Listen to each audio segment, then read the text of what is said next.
చూస్తా చూస్తా కన్ను మూసుకొని తెరిచేసరికి 2 ఏళ్ళు అయిపోయింది. దేవుడు దయ వల్ల ఉన్నది ఇంకా 3 ఏళ్ళే. ఆ 3 ఏళ్లలో కూడా ఇంకొకటిన్నర సంవత్సరం కన్నా పోతే నా పాదయాత్ర కూడా స్టార్ట్ అయిపోతుంది.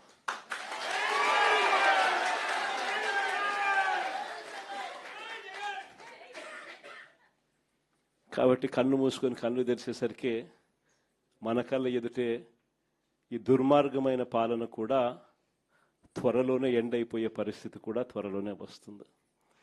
నేను మీ అందరితో కూడా కోరేది ఒకటే, అన్యాయమైన పాలన చూస్తూ ఉన్నాం. ఎవరైనా కూడా ఈ విషయాల మీద చంద్రబాబు నాయుడు గారిని గట్టిగా ఎవరైనా ప్రశ్నిస్తే వెంటనే వాళ్ళ మీద కేసులు, దొంగ సాక్ష్యాలు అన్నీ కూడా విపరీతమైన హెరాస్మెంట్, ఇటువంటి రెడ్ బుక్ రాజ్యాంగం కూడా చూస్తూ ఉన్నాం. ఇలాంటి పరిస్థితుల నేపథ్యంలో మీ అందరినీ కూడా కోరేది ఒకటే, ఏదైనా కూడా ఒక చీకటి అన్నది వీగిపోవాల్సిందే.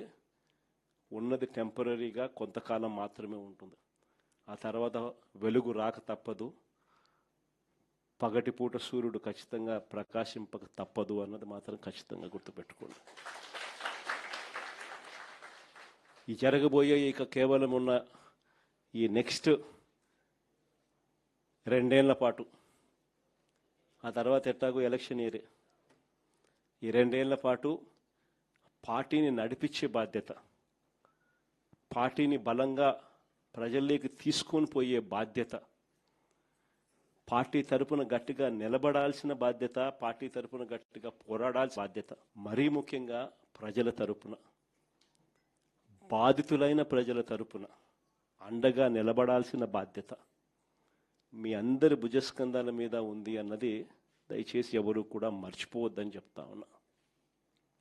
మీ అందరితో కూడా నేను చెప్పేది ఒకటి, రేపొద్దున వైఎస్ఆర్సీపీ పార్టీ వచ్చిన తర్వాత, అధికారంలోకి వచ్చిన తర్వాత, జగన్ 2.0 స్టార్ట్ అయిన తర్వాత ఈసారి మాత్రం కార్యకర్తలను అందరికన్నా బాగా చూసుకుంటానని మాత్రం ఖచ్చితంగా చెప్తాను.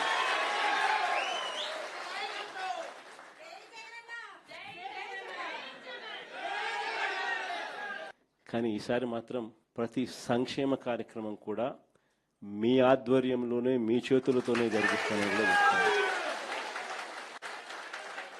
కానీ మీ అందరికీ కూడా ఒకటే రిక్వెస్ట్ కూడా చేస్తాను, ఎప్పుడైనా కూడా పేదవాడికి మాత్రం మనం తోడుగా ఉండాలి అన్నది మాత్రం ఎప్పుడూ కూడా గుర్తుపెట్టుకోండి అని చెప్పి మాత్రమే రిక్వెస్ట్ చేస్తా ఉన్నా. అది మాత్రమే నేను మిమ్మల్ని అందరినీ ఖచ్చితంగా కోరుతా. ఖచ్చితంగా అక్కడ మాత్రం అండగా ఉండండి, అక్కడ మాత్రం తోడుగా ఉండండి. మిగతా అన్ని విషయాలలో నేను మీకు తోడు